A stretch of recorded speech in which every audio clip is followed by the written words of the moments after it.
minor, 2 minor. My world is coming along. The 5 chord, leading back to the F. A flat over C, C augmented to F. You know, that's not your typical garage rock arrangement there, friends. Whoever thought of that, the string arrangements on that, At Last by Etta James, they definitely went to music school. You don't stumble on that kind of stuff, you know, by accident. But look at this.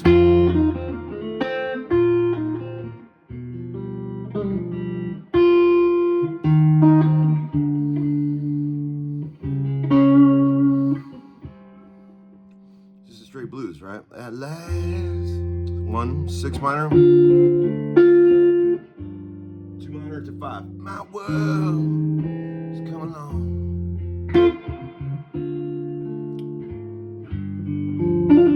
My lonely days are over. You know, in her prime, Etta James, I feel, was the best R&B singer that ever lived. That's my humble opinion. Better than anyone. We've talked about this. I got lots of questions in the BCB today. What year is this guitar? 50, I can't see it. What's that say? What's the first number? Whatever that first number is, that's what year it is. 56 or 55.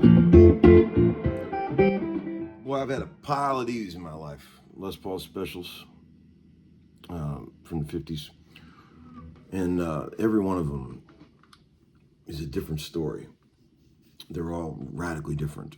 Some of them are very dense and hard, unforgiving and cold, and some of them are very warm and cuddly.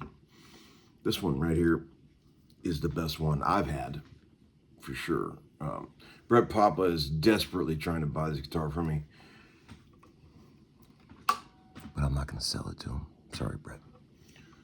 I love you, Brett. I might sell it to him if our course does really well and we're sitting on a yacht somewhere in Tahiti, you know, complaining that it took an extra minute to get our shrimp cocktail and champagne. But I don't want to sell it to him. It's a good guitar. But it's kind of fun to covet a guitar. Like, I do love the tension that's created when somebody has a guitar that I really want, or vice versa. It's fun. It's a fun little game. Like Arbach always snickers at me when he sees how bad I want that telly. Elliot, my dear friend, always laughs at me when I profess my love for his 59 Les Paul Custom. It's fun. It's a lot safer than doing that with people's wives, too, because it's just guitars, you know. No one cares. Think about it. What guitar does a friend of yours have that you wish you had most? That's it. That's a fun game. Tons of VCB today. It's Saturday. I forgot to ask how you're doing. It's never polite to get to business without doing the greeting first. Personal pet peeve when somebody comes up to me, "Hey, Tom, I'm looking for an old Mustang." Or instead of saying, "Hey, man, how you doing?" You got to start with that. You got to start with that. You can't get right to business. You got to start with that. How's your family doing? Because I genuinely am concerned about how your family's doing. Because I know that's the most important thing in the world. So as long as a man's family is doing well, the rest of it falls into place. So yeah, Saturday.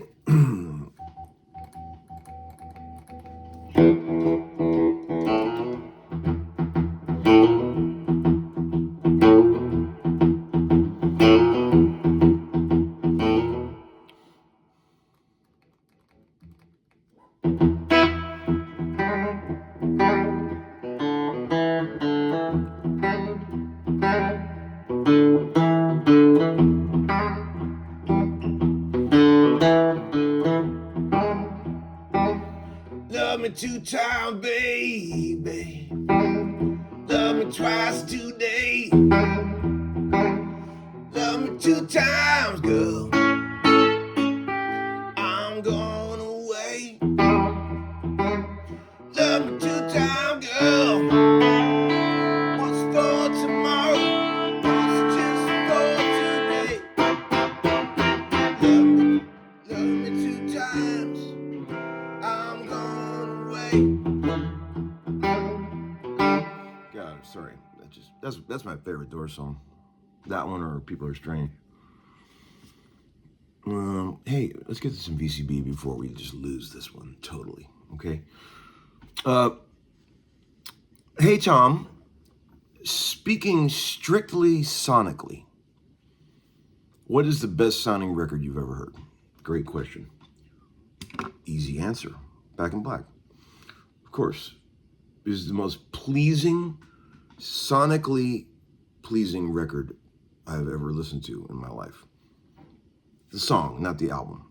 The album's great, but the song Back in Black is the most perfect recording that any human beings have ever managed to capture. There's a clarity to it, openness, gigantism that is absolutely unbelievable. Pure analog tape, real music played by real musicians with a real producer. In a real studio, on real tape, back when people actually bought records. And not to mention the fact it's the greatest rock and roll song, well, top 5 maybe of all time. So I've always just considered that the benchmark. Like if you got a new stereo system and you wanted to put on something that sounded really good, you just put that on and you go, yeah, it sounds really good. I heard a song recently that I would say, I'm not saying it's better, but it's pretty damn close. We all know it. We've all heard it a million times. 1992, I think it was. I don't know what year it was. Killing in the Name by Rage Against the Machine. Great song. Unbelievable record. But just sonically speaking, I mean, put that on in your car with a really good stereo and just listen to it. It sounds unbelievable. It's so wide and so perfect. The guitars are so great. The drums, clean bass. You know, everyone thinks that the bass has to be dirty and aggressive to sound rock. How clean that bass is, but it sounds so fucking awesome. In the verse bit,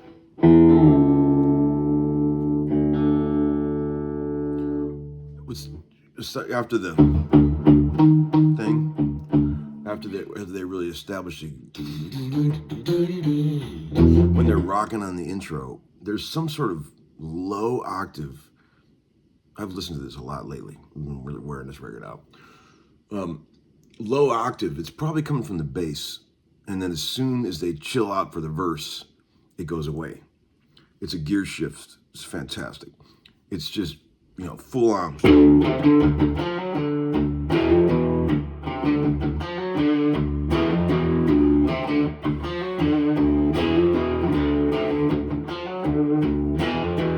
then it calms down when he goes, some of those that work forces.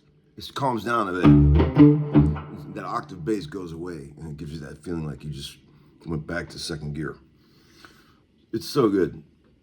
It's just so good. Whatever Tom Morello used on that, guitar-wise, some of the best sounding heavy guitars I've ever heard in my life. Such a great record.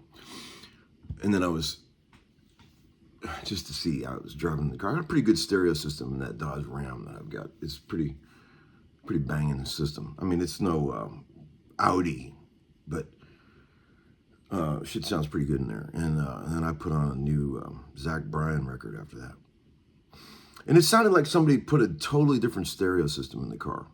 So small, so tweezed, and tiny. Like, it went from sounding like I had 2 blasting mega speakers to like, so it's coming through a phone speaker. That's what, and I think we've forgotten, no offense to Zach Bryan, I'm sure he's a nice lad, but I think we've all forgotten how great records can sound with analog tape and all the shit we used to do.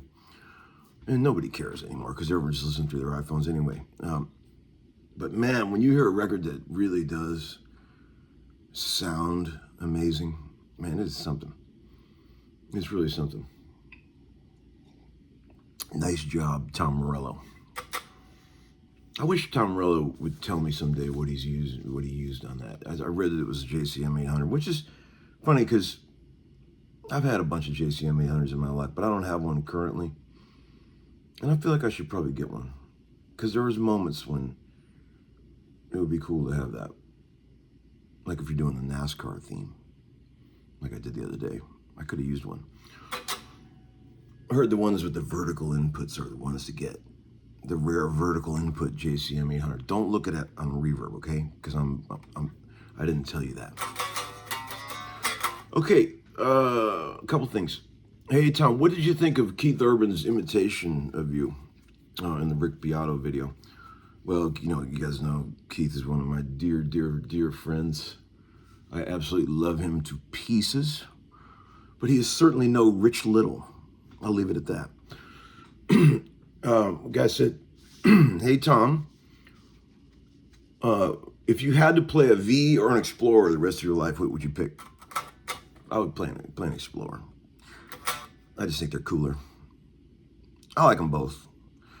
I've owned one Explorer in my life and one V, and it's just not my style. I can't pull it off. It'd be like, me going to like hang out at some, rave club. It's just not my style. I used to do that kind of things,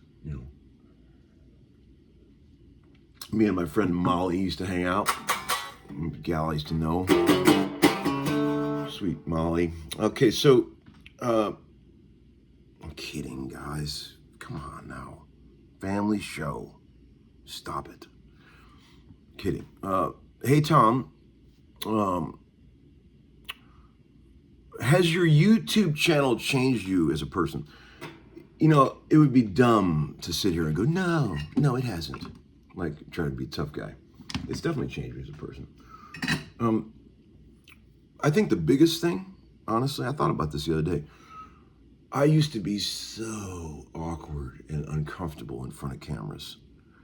Oh my God, my whole life, up until about the age of 50, if somebody busted out a camera, I would immediately shrink down to the tiniest person.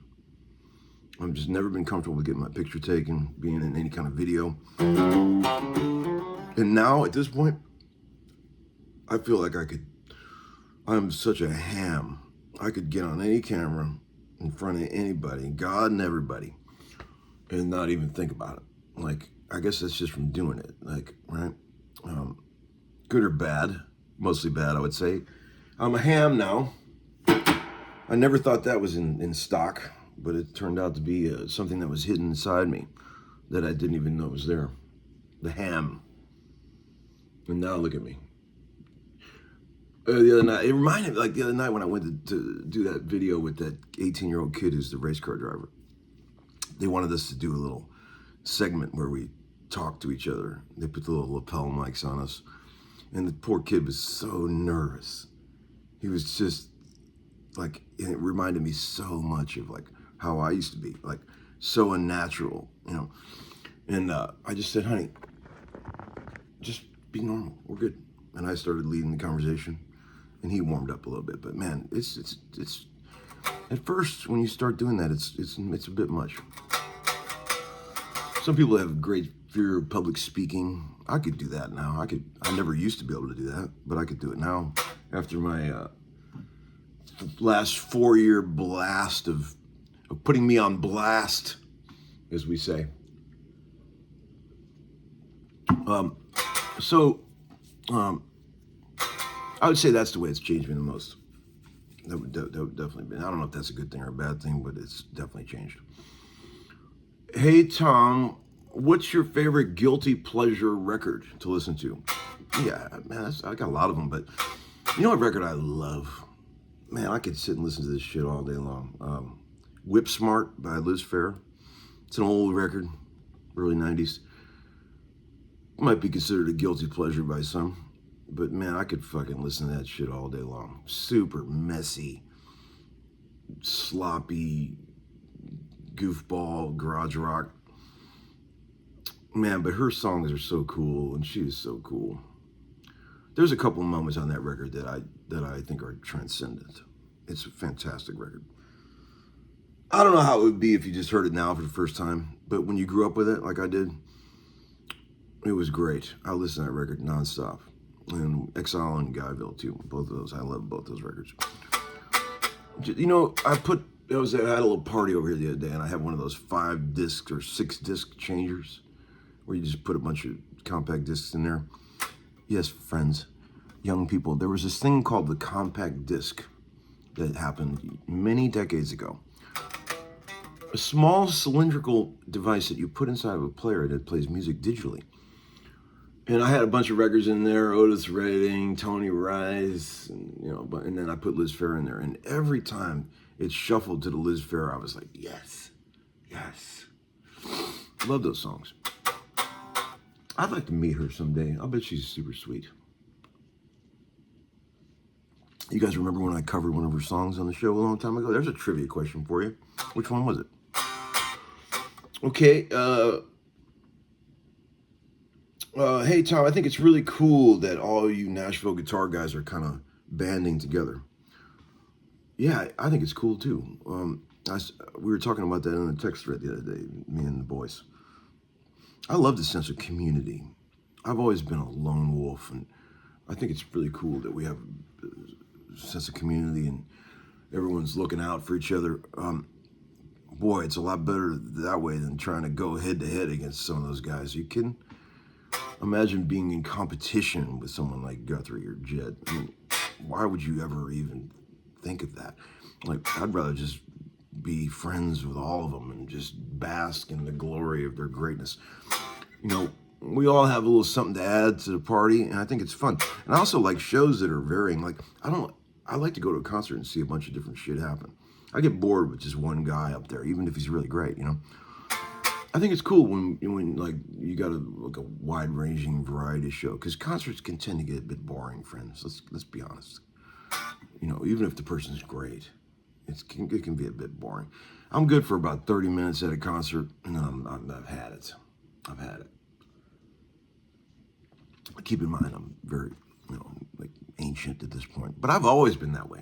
Even back when I was a young man, I couldn't sit through a long concert. I remember one time. God, I'm sorry, I'm just rambling.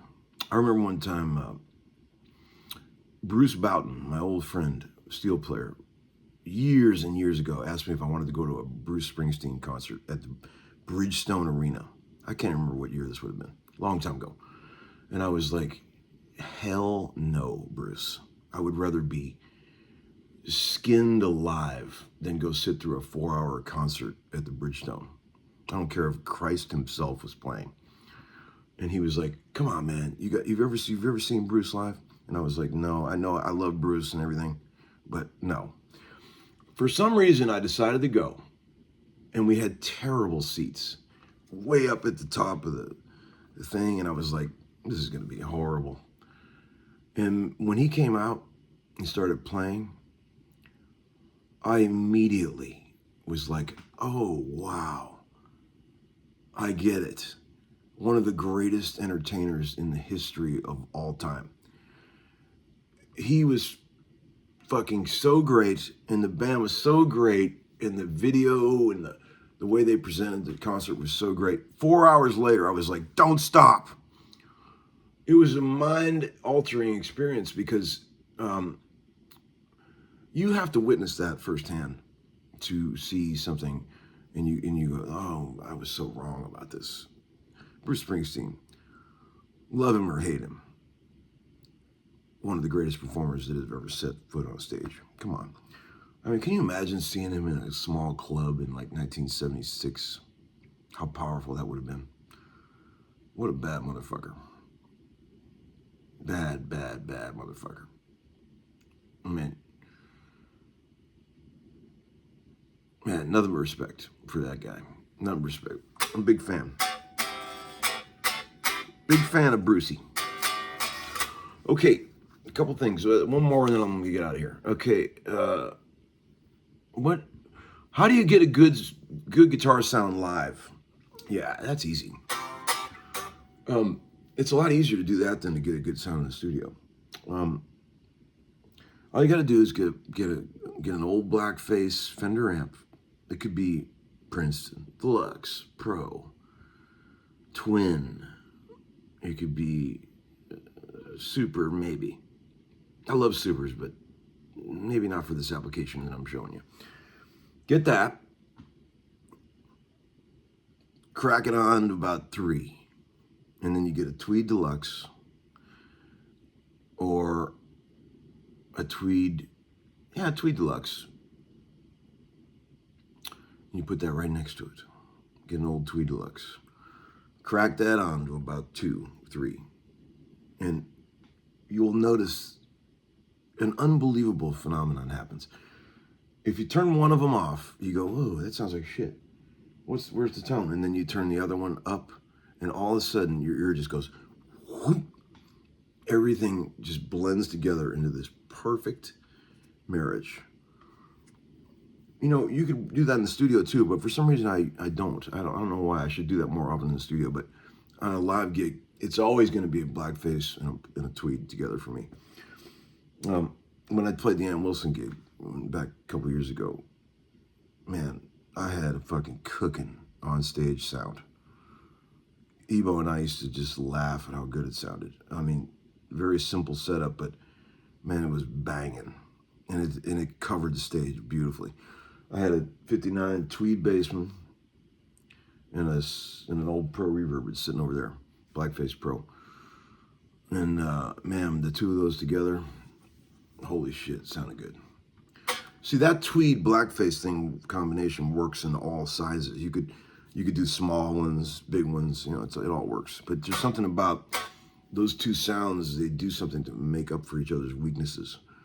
And it's a really amazing phenomenon. And I know a lot of you guys already know about this, but if you don't know about this, you should know about this. I promise you, you get that cooking, an old Tweed Deluxe and an old Deluxe Reverb, and then you'll be happy.